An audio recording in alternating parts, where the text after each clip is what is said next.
Petrol pump مالکان کی ایسوسی ایشن ہڑتال کے معاملے پر تقسیم ہو گئی۔ وفاقی حکومت اور آل پاکستان پیٹرول پمپ اونرز ایسوسی ایشن کے درمیان ہونے والے مذاکرات کے بعد وفاقی وزیر علی پرویز ملک کے ہمراہ پریس کانفرنس میں ایسوسی ایشن کے سیکرٹری اطلاعات ندیم خان نے ہڑتال کی کال واپس لینے کا اعلان کیا، تاہم ایسوسی ایشن کے چیئرمین نے اس کی تردید کی اور باضابطہ اعلامیہ جاری کیا گیا کہ ہڑتال کی کال واپس نہیں لی گئی۔ کراچی میں تمام پمپس معمول کے مطابق کھلے ہیں۔ ساتھیوں کا ایک دفعہ پھر دل کی عطا گہرائیوں سے حکومت کی طرف سے اوگرا کی طرف سے شکر کرتا ہوں، ان کا شکر گزار ہوں اور ان کو یقین دہانی کراتا ہوں انشاءاللہ تعالی 2 ہفتے کے اندر ان کے جائز مطالبات کے لیے ان کا بھائی ضرور ہر فورم کے اوپر آواز اٹھائے گا اور حل کروا کے دے گا۔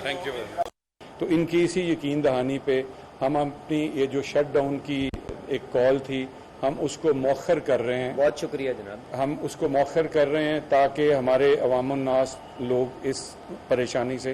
بچ سکیں۔ اپنی ایسوسیشن کے بہا پہ، اپنے چیئرمین پہ اور ایگزیکٹو کمیٹی کے ممبر اور 14,000 جو ہمارے ریٹیلرز بھائی ہیں